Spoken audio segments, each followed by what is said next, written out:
Hello student, मैं मंजू बाला chemistry lecturer आज आपके सामने कक्षा 10वीं का विज्ञान विषय का लेसन नंबर फर्स्ट रासायनिक अभिक्रिया एवं समीकरण समझाऊंगी।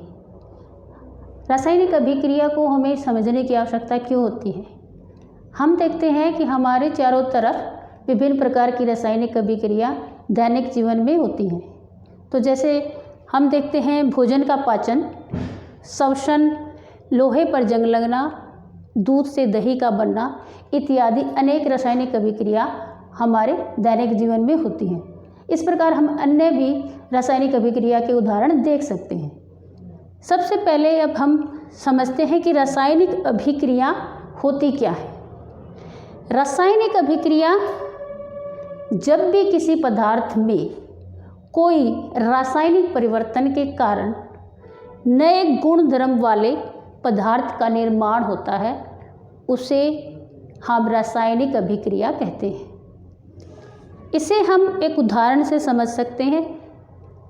जैसे हाइड्रोजन और ऑक्सीजन गैस मिलकर जल बनाते हैं। इसी प्रकार मैग्नीशियम रिबन वायु में जलने पर मैग्नीशियम ऑक्साइड नामक सफ़ेद चूर्ण बनाता है। रासायनिक अभिक्रिया को समझने के बाद अब हम सबसे पहले ये समझते हैं कि किसी रासायनिक अभिक्रिया को हम किस रूप में लिख सकते हैं। तो किसी भी रासायनिक अभिक्रिया को लिखने के लिए हमें रासायनिक समीकरण लिखना होता है। और रासायनिक समीकरण को हम कैसे परिभाषित करते हैं? किसी भी रासायनिक समीकरण में हमें अभिकारक तथा उत्पाद को उसके रासायनिक सूत्रों के रूप में लिखना होता है।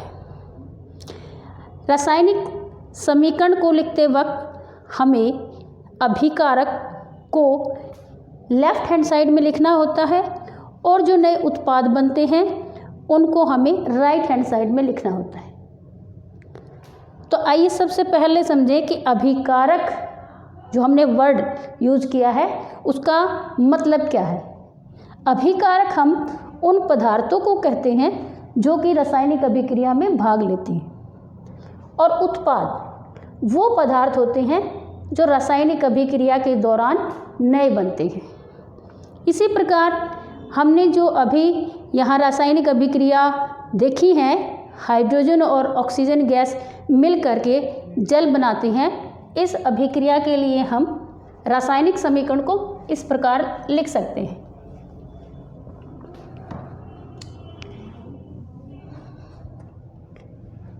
H2 प्लस O2 बनता है H2O।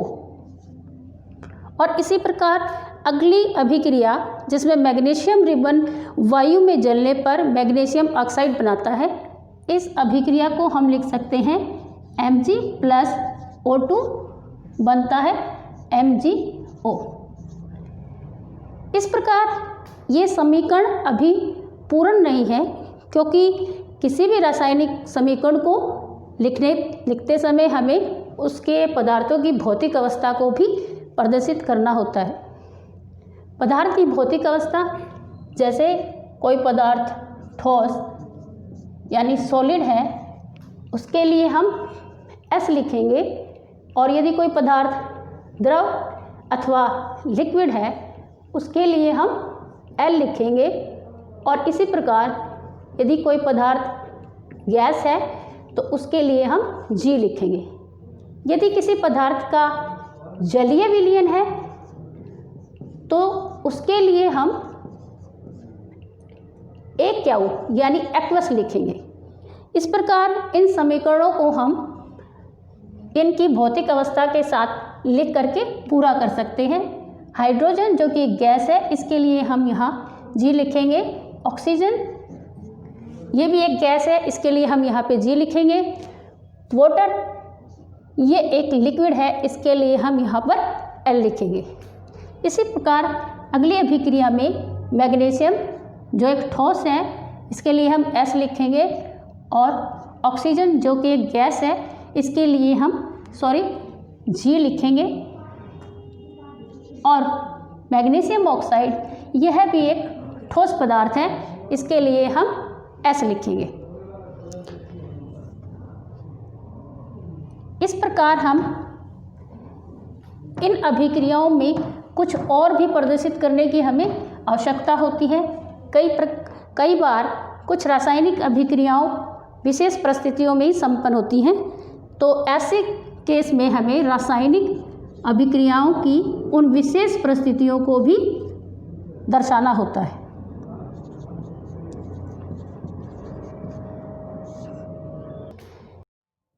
रासायनिक अभिक्रियाएं कई बार कुछ विशेष परिस्थितियों में ही संपन्न होती हैं, इसलिए ऐसी रासायनिक अभिक्रियाओं को हमें समीकरण के समय लिखते समय उनकी विशेष परिस्थितियों को भी दर्शाना होता है। उदाहरण के लिए जैसे carbon monoxide gas hydrogen gas के साथ मिल करके एक विशेष परिस्थिति में मिथेनॉल का निर्माण करती है, जो कि एक द्रव पदार्थ है। कार्बन मोनोऑक्साइड केवल विशेष परिस्थिति यानी 340 एटमॉस्फेरिक दाब पर ही यह क्रिया करती है। इसी प्रकार हम एक अन्य अभिक्रिया का भी उदाहरण लेते हैं, और यह अभिक्रिया बहुत ही सामान्य अभिक्रिया है, जिसे हम प्रकाश संश्लेषण कहते हैं। प्रकाश संश्लेषण की क्रिया में कार्बन डाइऑक्साइड गैस पानी के साथ मिलकर सूर्य के प्रकाश और क्लोरोफिल की उपस्थिति में ग्लूकोज तथा ऑक्सीजन गैस का निर्माण करती है। ग्लूकोज यह पौधों के लिए भोजन होता है और ऑक्सीजन गैस यह पौधों के द्वारा वायुमंडल में बाहर छोड़ दी जाती है। इस प्रकार हम देखते हैं कि अब तक हमने जितनी भी अभिक्रियाओं के लिए समीकरण लिखा है, ये सभी समीकरण असंतुलित समीकरण है। इसका अभिप्राय ये है कि यहाँ अभिकारक में जो भी पदार्थ के परमाणु हैं और उत्पाद में उनके जो परमाणु हैं उनकी संख्या बराबर नहीं है, इसलिए हम इन सभी समीकरणों को असंतुलित समीकरण भी कहते हैं।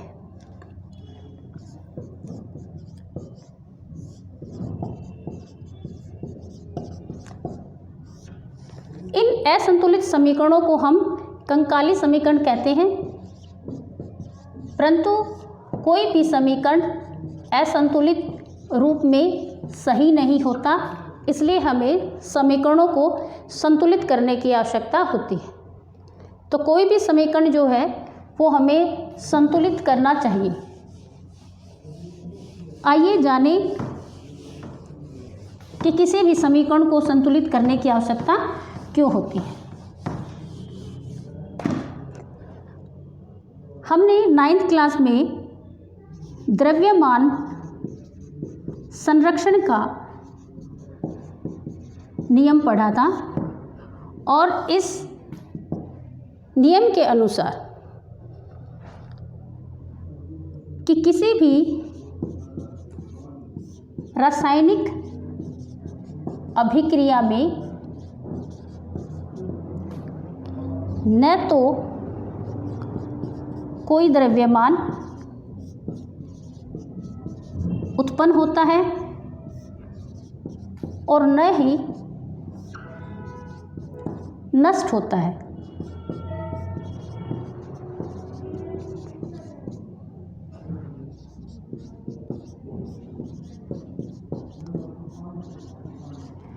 यहाँ से द्रव्यमान संरक्षण के नियम से हम ये निष्कर्ष निकालते हैं कि जब भी कोई रासायनिक अभिक्रिया होती है तो उसमें अभिकारक तथा उत्पाद दोनों में परमाणुओं की संख्या बराबर होनी चाहिए।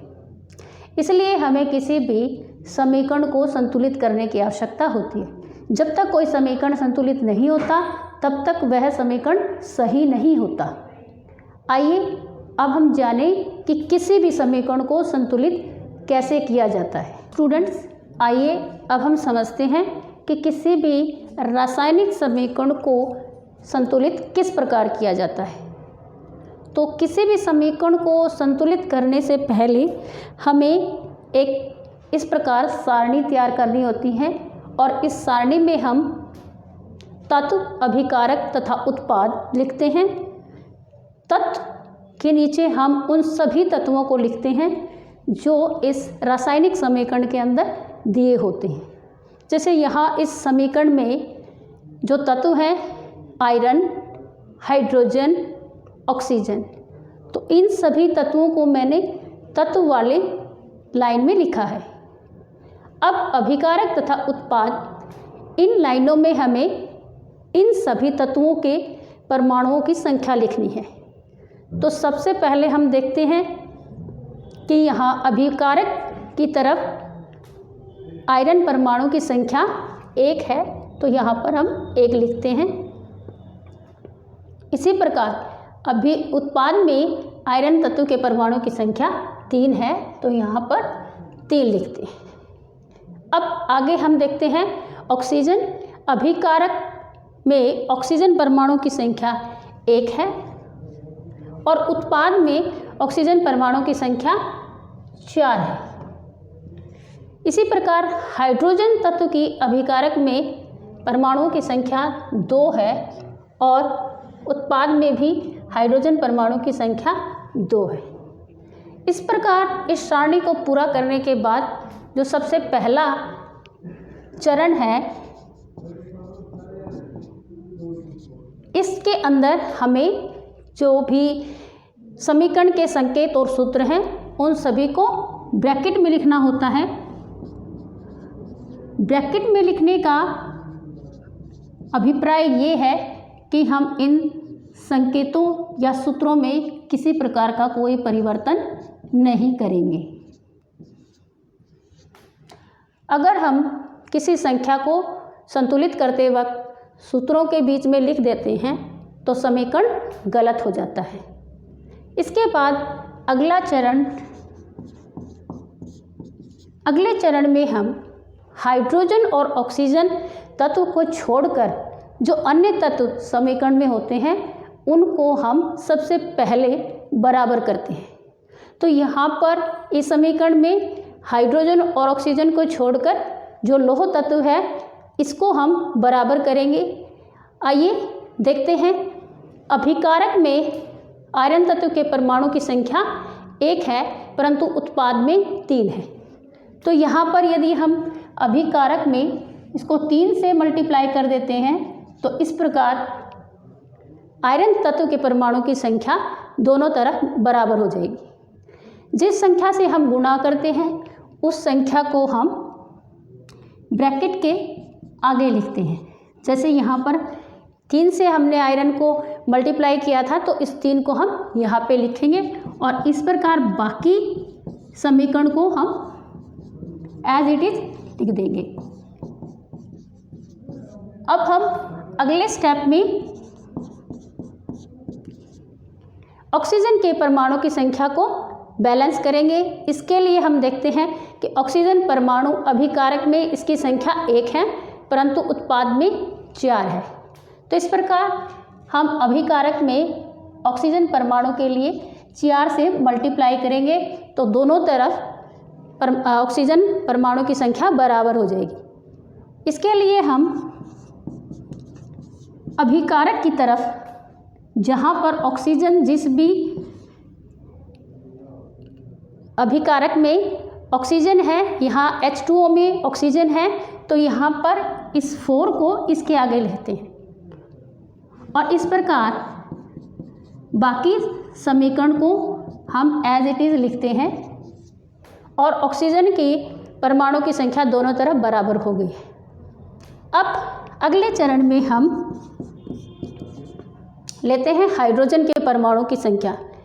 अब हम हाइड्रोजन के परमाणु की संख्या जो हमने पहले अभिकारक में 2 लिखी थी परंतु H2O के आगे हमने 4 लिखने के कारण अब यह संख्या अभिकारक में 8 हो गई है। तो इस प्रकार हमें हाइड्रोजन परमाणु की संख्या को भी बैलेंस करना पड़ेगा और इसके लिए हमें उत्पाद की तरफ जो हाइड्रोजन है वहाँ पर इसको 4 से मल्टीप्लाई करना पड़ेगा और इस प्रकार दोनों तरफ हाइड्रोजन परमाणु की संख्या बराबर हो गई है। चौथे चरण में हम बाकी समीकरण को एज इट इज़ लिखते हैं और केवल उत्पाद में जो हाइड्रोजन है इसके आगे हम 4 लिखते हैं और इस प्रकार उत्पाद में भी हाइड्रोजन परमाणु की संख्या 8 हो गई है और इस प्रकार यह समीकरण अब पूर्ण रूप से संतुलित है, परंतु अभी पूर्ण रूप से पूरा नहीं है। जैसे यहाँ पर इस समीकरण में हमने किसी भी पदार्थ की भौतिक अवस्था को नहीं दर्शाया, तो हमें समीकरण को लिखते वक्त उसकी भौतिक अवस्थाओं को भी लिखने की आवश्यकता होती है। तो अगले चरण में हम सभी संकेत तथा सूत्रों के आगे जो ब्रैकेट हमने लगाई थी उसको हटा देंगे और उसकी जगह हम पदार्थों की भौतिक अवस्था को दर्शाएंगे। जैसे यहाँ पर Fe जो एक ठोस पदार्थ है इसके लिए S लिखेंगे और यहाँ पर H2O। सामान्य रूप से H2O को हम मानते हैं कि ये एक द्रव पदार्थ है, परंतु लौह तत्व H2O के साथ सामान्य अवस्था में अभिक्रिया नहीं करता, वह केवल भाप के रूप में ही अभिक्रिया करता है।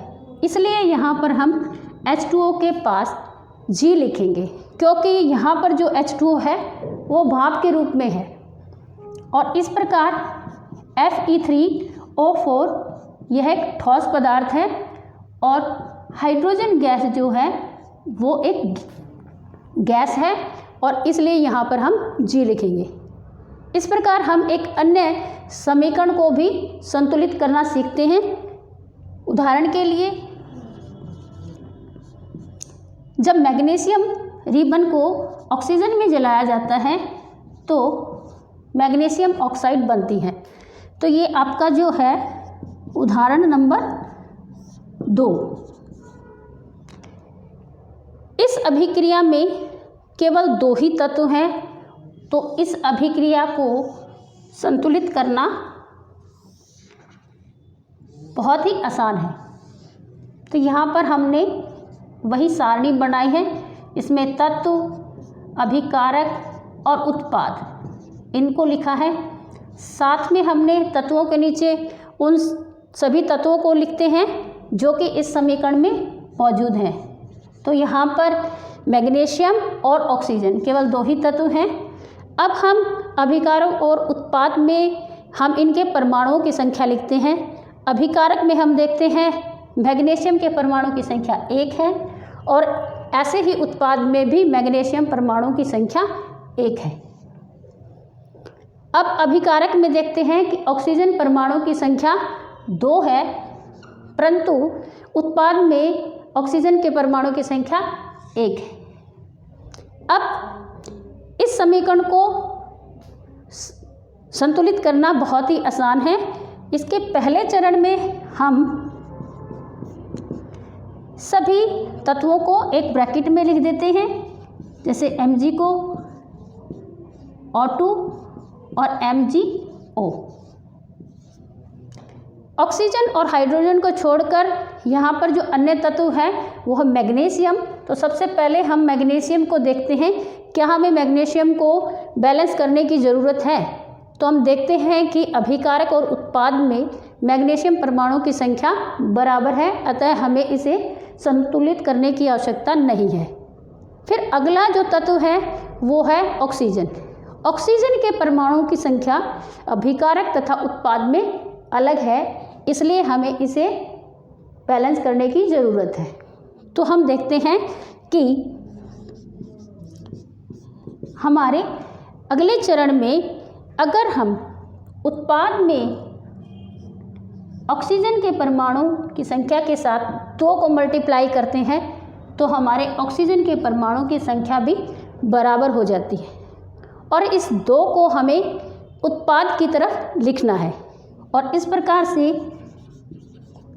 समीकरण हमारा हो जाएगा कि 2 जो है हमें MgO के आगे लिखना है, और हमारा समीकरण जो है संतुलित है परंतु अभी तक पूर्ण नहीं है, इसलिए हमें अब इनकी भौतिक अवस्था को दर्शाना है। यहाँ पे मैग्नीशियम जो कि सॉलिड है उसके लिए S लिखेंगे, ऑक्सीजन जो कि गैस है इसके लिए G लिखेंगे, और MgO मैग्नीशियम ऑक्साइड यह भी सॉलिड है, इसके लिए हम S लिखेंगे।